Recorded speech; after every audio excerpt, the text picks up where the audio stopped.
Alamin. Wassalatu wassalamu ala asyrafil anbiya'i wal mursalin wa ala alihi wa ashabihi ajma'in, amma ba'd. Pertama-tama, marilah kita panjatkan puji dan syukur atas kehadirat Allah Subhanahu wa taala yang telah memberikan kita rahmat dan hidayahnya sehingga kita dapat berkumpul di tempat yang insyaallah penuh barakah ini. Salawat serta salam semoga tetap tercurahkan kepada Nabi kita Muhammad sallallahu alaihi wasallam. Berdirinya saya di sini akan membawakan ceramah yang berjudul Istiqomah Fisabilillah.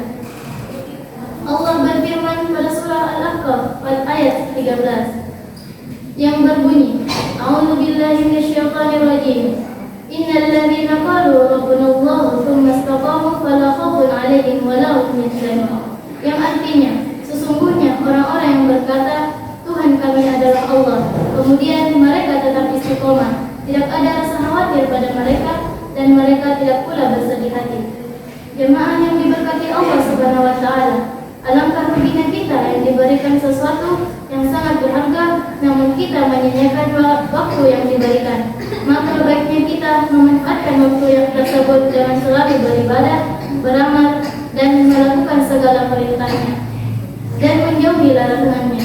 Namun melakukan semua itu belum tentu cukup membuat kita sebagai orang yang beruntung, karena percuma kita melakukan semua itu tanpa adanya istiqomah. Istiqomah yang dimaksud adalah meneguhkan pendirian dalam tauhid dan beramal saleh. Karena tanpa adanya istiqomah, maka sia-sialah segala amalan yang telah diperbuat, karena itu hanyalah kebaikan yang bersifat sementara. Jika kita teguh dalam pendirian, bertauhid dan beramal saleh, maka tidak ada rasa khawatir dan bersedih hati ketika kita ditimpa masalah, karena kita yakin ada Allah yang selalu menemani kita dalam semua cobaan di saat kita istiqomah beribadah dan beramal saleh karenanya. Jemaah yang diberkati Allah Subhanahu wa taala, dalam sebuah hadis yang berbunyi dari Abu Amr, ada juga yang mengatakan Abu Amr Sufyan bin Abdillah As-Saqafi radhiyallahu anhu.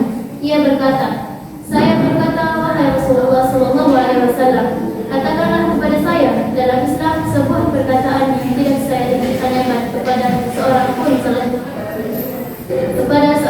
selainnya. Beliau bersabda, katakanlah saya beriman kepada Allah, kemudian berpegang teguhlah. Dalam hadis ini, Abu Amr bertanya kepada Rasulullah SAW tentang sebuah perkataan yang tidak pernah ia tanyakan kepada seorang pun, kecuali kepada Rasulullah SAW. Kemudian beliau menjawab, katakanlah saya beriman kepada Allah, kemudian berpegang teguhlah. Maksudnya, kita diperintahkan untuk selalu berpegang teguh dalam beriman dan melakukan kebaikan di jalan Allah. Kita dapat mengambil contoh dalam kehidupan sehari-hari. Ada sebagian orang yang melakukan kebaikan tetapi ia tidak istiqomah atau berpegang teguh dalam pendiriannya. Dan ada pun sebagian orang yang melakukan kebaikan dan ia selalu istiqomah atau berpegang teguh pendirian dalam melakukan kebaikan. Jadi, marilah kita untuk beristiqomah di jalan Allah seperti beribadah, beramal saleh dan melakukan segala kebaikan. Dan semoga kita semua tetap teguh pendirian dalam semua hal yang positif dan yang menyangkut kepada Allah Subhanahu wa taala. Mungkin hanya ini yang dapat saya sampaikan, kurang dan lebihnya mohon dimaafkan. Wabillahi taufiq wal hidayah. Assalamualaikum